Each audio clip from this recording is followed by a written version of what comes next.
오늘 성경 말씀은 출애굽기 7장 14절에서 25절입니다.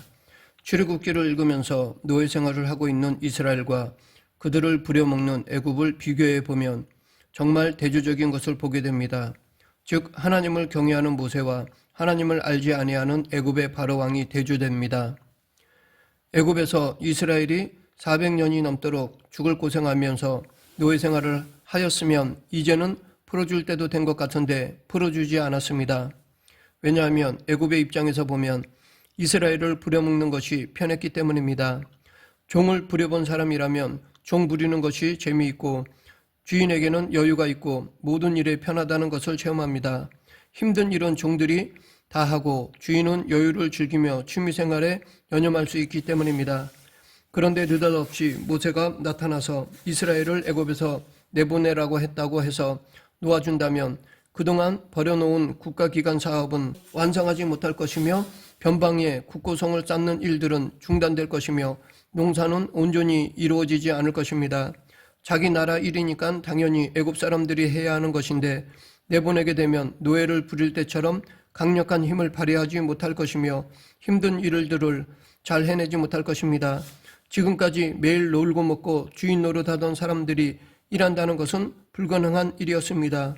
그리고 이스라엘을 풀어주었을 때에 훗날에 그들이 그동안 일한 대가를 달라거나 아니면 한판 전쟁을 치르겠다고 한다면 이것이 또한 감당할 수 없는 노릇이었습니다. 그래서 아예 처음부터 거절하고 안 된다고 했던 것입니다. 모세가 와서 이스라엘을 놓아달라 풀어달라 할 때 바로 왕은 한마디에 거절하고 더 무섭게 학대하고 이를 더욱 무겁게 시켰습니다. 어느 민족이 다른 민족을 억압하고 노예로 부려먹는 일은 이미 결론이 나와 있습니다. 처음부터 그런 일을 하지도 말고 할 생각도 말아야 합니다. 그렇지 않으면 결국 마지막에는 두 민족 다 불행에 빠지고 말 것입니다. 그런데 바로 왕이 이렇게 나오는 가장 근본적인 이유는 그가 하나님을 알지 못했기 때문입니다. 출애굽기 5장 2절 바로가 이르되 여호와가 누구이기에 내가 그의 목소리를 듣고 이스라엘을 보내겠느냐 나는 여호와를 알지 못하니 이스라엘을 보내지 아니하리라. 바로는 여호와 하나님을 알지 못하였고 알려고도 하지 않았고 하나님 앞에서 완악하고 강팍하였습니다. 그래서 하나님은 이제부터 미리 정하신 10가지 재앙을 내리시기로 하셨습니다. 10가지 재앙을 내리시는 목적은 하나님 당신이 온 우주 만물을 지으시고 섭리하시는 하나님 되심을 만천하에 알리시기 위함이었습니다. 출애굽기 7장 17절 여호와가 이같이 이르노니 내가 이로 말미암아 나를 여호와인 줄 알리라. 볼지어다 내가 내 손의 지팡이로 날강을 치면 그것이 피로 변하고 당신을 믿지 않는 이방인들에게 이 세상에 온 우주의 주인이시며 창조주이신 하나님이 계신 것과 이스라엘이 믿는 그 여호와 하나님이 바로 하나님이신 것을 알려주시려는 것이었습니다. 또한 이 10가지 재앙은 하나님의 택하신 이스라엘 백성들에게도 우리가 믿는 하나님은 다른 나라가 섬기는 그런 우상들 중에 하나가 아니라 만물의 주권자가 되심을 알려주려는 것이었습니다. 이것은 지금 우리들에게도 마찬가지입니다. 이 성경 말씀을 통해 지금 우리들이 믿는 하나님은 온 우주 만물을 창조하시고 주인이시고 섭리하시고 운행하시는 절대 주권을 가지신 하나님이십니다. 우리의 생사화복을 주관하시는 분이 하나님이십니다. 그러하기에 우리가 믿는 여호와 하나님은 모든 만민으로부터 홀로 영광을 받으셔야 하고 당신의 말씀이 온 세상에 울려 퍼지고 실천되어야 하는 분이십니다. 또한 여호와 하나님은 사람의 마음을 아시는 하나님이십니다. 하나님은 우리의 앉고 일어섬이나 우리의 생각까지도 다 알고 계십니다. 그래서 하나님은 우리의 머리털까지 세시는 하나님이라고 말하는 것입니다. 오늘 본문에서도 이 사실을 찾아볼 수 있습니다. 오늘 본문 14절 여호와께서 모세에게 이르시되 바로의 마음이 완강하여 백성 보내기를 거절하는도다. 하나님은 바로의 마음이 완강한 것을 알고 계셨습니다. 모세가 하나님의 명령으로 내보낼 것을 전하였지만 이스라엘 백성들을 보내는 것을 거절하였습니다. 하나님은 이미 바로의 강팍한 마음을 알고 계셨습니다. 하나님은 바로뿐 아니라 모든 사람의 마음을 알고 계십니다. 그 옛날 가인의 마음을 보셨고 그의 안색이 달라지는 것도 알고 계셨습니다. 이렇게 하나님은 사람의 중심을 보시는 하나님이십니다. 사무엘상 16장 7절에서도 여호와께서 사무엘에게 이르시되 그의 용모와 키를 보지 말라. 내가 이미 그를 버렸노라. 내가 보는 것은 사람과 같지 아니하니 사람은 외모를 보거니와 나 여호와는 중심을 보느니라 라고 하셨습니다. 다윗의 중심을 보신 하나님은 다윗이 당신의 마음에 합한 사람이라고 하셨습니다. 사도행전 13장 22절 다윗을 왕으로 세우시고 증언하여 이르시되 내가 이새의 아들 다윗을 만나니 내 마음에 맞는 사람이라 내 뜻을 다 이루리라 하시더니 다윗은 늘 하나님이 자기 앞에 있다고 생각하면서 살았습니다. 그래서 그는 시편 139편 1절부터 4절에서 여호와여 주께서 나를 살펴보셨으므로 나를 아시나이다.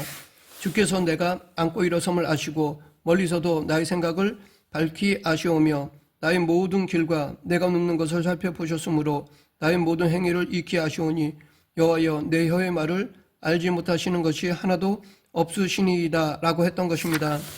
오늘 본문 14절에서 여호와께서 모세에게 이르시되 바로의 마음이 완강하여 백성 보내기를 거절하는도다 라고 하였습니다.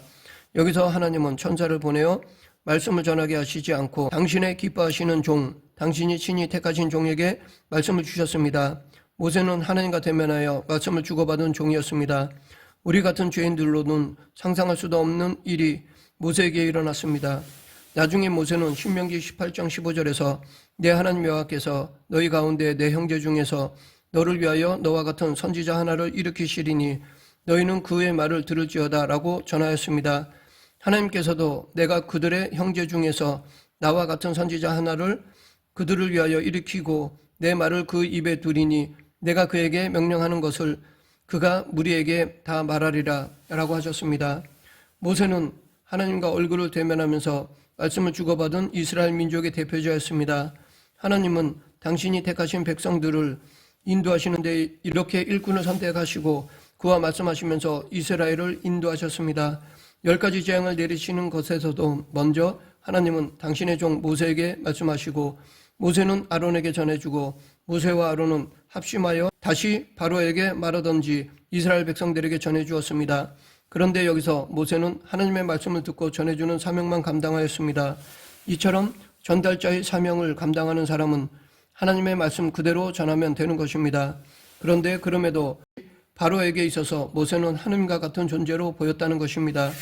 이것은 하나님이 모세를 사용하시는 데 있어서 다른 사람들이 그를 얕잡아 보지 못하게 하신 것입니다. 하나님은 이 세상에 어떤 일을 하실 때 갑자기 하시는 것이 아니라 당신의 구속사에 있어서는 항상 먼저 말씀해 주시고 그 일을 이루십니다. 그리고 하나님은 모세에게 바로라는 자가 그 마음이 완악하여 당신의 명령을 받들어 행하지 않고 백성을 보내려고 하지 않으니 이제부터 재앙을 내리신다고 하셨습니다. 오늘 본문 15절 아침에 너는 바로에게 가라. 보라 그가 물 있는 곳으로 나오리니 너는 나일 강가에 서서 그를 맞으며 그 뱀 되었던 지팡이를 손에 잡고 여기에 보면 단순히 바로가 아침에 산책하기 위하여 나온 것 같지는 않습니다. 많은 신하들과 요술사까지 대동하고 나온 것으로 보아 아마도 나일강에서 강을 주관하는 신에게 제사하기 위함이었을 것입니다. 그런데 하나님은 이미 바로가 아침에 어디를 가는지 그것까지 알고 계셨습니다. 하나님은 바로가 어디에 가는지 앞으로 어떤 일을 할 것인지 다 알고 계셨습니다. 그리고 하나님은 모세에게 전에 뱀이 되었던 그 지팡이를 손에 잡고 나아가라고 하셨습니다. 그리고 주신 말씀이 16절부터 18절입니다. 그에게 이르기를 히브리 사람의 하나님 여호와께서 나를 왕에게 보내어 이르시되 내 백성을 내보내라. 그러면 그들이 광야에서 나를 섬길 것이니라 하였으나 이제까지 내가 듣지 아니하도다. 여호와가 이같이 이르노니 내가 이로 말미암아 나를 여호와인 줄 알리라. 볼지어다 내가 내 손의 지팡이로 나일강을 치면 그것이 피로 변하고 나일강의 고기가 죽고 그 물에서는 악취가 나리니 애굽 사람들이 그 강물을 마시기를 싫어하리라 하라. 그리고 모세와 아론은 하나님이 말씀하신 대로 바로와 신하들이 보는 앞에서 지팡이를 들어 나일강을 쳤습니다. 그 순간 나일강의 물과 강들과 운하와 목과 모든 호수의 물이 피로 변하였습니다. 나일강에서는 고기가 죽었고 그 물에서 악취가 났습니다. 애굽 사람들이 마실 물이 없으므로 나일강가를 두루 파서 마실 물을 구하였습니다. 하나님은 땅속에 지하수만은 오염되지 않게 하셨습니다. 이렇게 하신 것은 재앙을 내리시는 중에도 자비를 베풀어 사람들을 살리시기 위해서입니다. 이때에 물이 피로 변화했는데 화학적으로 완전히 변화했는지 핏빛으로만 변화했는지 이 강물이 피로 변한 재앙을 가지고 자연현상으로 설명하려는 이들도 있습니다. 그래서 혹자는 화산이 폭발하면서 화산재로 인하여 일시적으로 핏빛이 되었다고 하는 사람이 있습니다. 3,500년 전에 있었던 화산 폭발과 연결시킨 것입니다. 혹자는 강물에 적조현상이 일어나면서 강물이 핏빛으로 변하여 플랑크톤이 살 수 없어 고기가 죽고 악취가 나게 되었다고도 말합니다. 하나님은 물론 이런 자연현상도 이용하실 수 있습니다. 하지만 이 사건에 대해 완벽하게 설명할 수는 없습니다.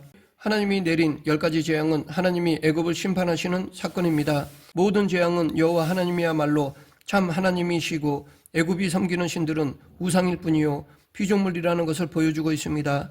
애굽에는 수많은 신들이 있습니다. 그 중에 첫 번째 재앙은 나일강 신인 나이러스를 심판하는 것을 의미합니다. 애굽인들은 나이러스라는 신이 나일강에 산다고 보았습니다. 그래서 나일강을 신성시하였습니다. 애굽인들은 자기들이 믿는 하피라는 신과 이시스라는 신이 나일강에 나이러스라는 신을 두었다고 믿었습니다. 그래서 나일강으로 애굽을 풍요롭게 하고 먹을 양식을 가져다 준다고 생각했습니다. 하나님은 먼저 나일강의 물을 피가 되게 하심으로 나일강이나 강물은 하나님이 지으신 것이요 결코 경배의 대상이 될 수 없음을 보여주신 것입니다. 그런데 이 첫 번째 재앙 때 바로를 따르는 요술사들도 자기들의 요술로 물이 변하여 피가 되게 하였습니다. 그로 인해 바로는 모세의 말을 듣지 않았습니다. 애굽의 요술사들도 물을 피가 되게 하였다는 것은 아마도 이들은 물을 조금 떠와서 마술을 행하여 피가 되게 한 것이라 봅니다. 왜냐하면 이들이 진짜 물을 피로 변하게 하였다면 나일강과 운하와 못들과 호수의 피를 다시 물로 바꾸었을 것이기 때문입니다. 하지만 이들은 피로 바꾼 것을 다시 물로 바꾸지 못했고 단지 물을 떠다가 마술을 부려 모세를 흉내냈을 뿐이었습니다. 그러하기에 이들은 단순하게 마술을 부려 사람의 눈을 속이고 물이 핏빛을 내게 했다고 생각됩니다. 즉 사람에 대한 눈속임이지 기적이 아니라고 봅니다.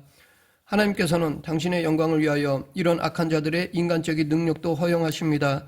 이것은 바로로 하여금 애굽의 요술사들도 그런 정도의 기적을 행할 수 있다고 믿게 하므로 더 큰 심판을 준비하시는 것입니다. 그리고 그 심판을 통해 진정 참 하나님이 누구신지를 가르쳐 주시고자 함입니다. 출애굽기 10장 1절 2절 여호와께서 모세에게 이르시되 바로에게 들어가라. 내가 그의 마음과 그의 신하들의 마음을 완강하게 함은 나의 표징을 그들 중에 보이기 위함이며 내가 애굽에서 행한 일들을 곧 내가 그들 가운데서 행한 표징을 내 아들과 내 자손의 귀에 전하기 위함이라. 너희는 내가 여호와인 줄 알리라. 애굽 사람들은 범신론을 믿었습니다. 그래서 모든 자연 현상의 배후에는 신이 있다고 믿었습니다. 이 사건을 통해 하나님은 우리에게 이 범신론은 사탄의 영향 아래에 있다는 것을 보여주시고 있습니다. 범신론은 하나님을 대적하는 사탄의 영향 아래에 있는 것입니다. 범신론은 사람들로 하여금 대단한 종교성이 있는 것처럼 보이게 하지만 그것은 정작 여호와 하나님도 그런 정령 중에 하나라고 보게 만드는 것입니다. 이런 사탄의 괴계를 아시는 하나님은 과거 애굽의 10가지 재앙을 통해 이스라엘 백성들에게뿐 아니라 지금 우리들에게도 진정한 참 하나님이 여호와 당신이심을 가르쳐 주시는 것입니다. 말씀을 맺겠습니다. 오늘 본문에 나오는 물이 피가 되는 재앙을 통하여 우리는 하나님만이 만물의 주인이 되시는 것과 영광 받으실 분이라는 사실을 깊이 깨달아야 할 것입니다. 애굽 요술사처럼 비슷한 흉내를 내지만 이것은 단지 눈속임일 뿐입니다. 그러하기에 근본적으로 하나님의 능력과 인간의 능력은 비교할 수 없습니다. 우리는 이런 사탄과 악인들의 거짓에 속지 말아야 합니다. 참 하나님이시오 전지전능하신 여호와 하나님만을 믿고 따르는 저와 여러분이 되길 간절히 축원합니다. 기도하겠습니다. 생사화복을 주관하시는 하나님 아버지, 진정한 참 하나님은 여호와밖에 없고 여호와만이 이 세상의 주인이심을 믿는 그리스도인이 되게 하여 주시옵소서. 예수님 이름으로 기도드립니다. 아멘.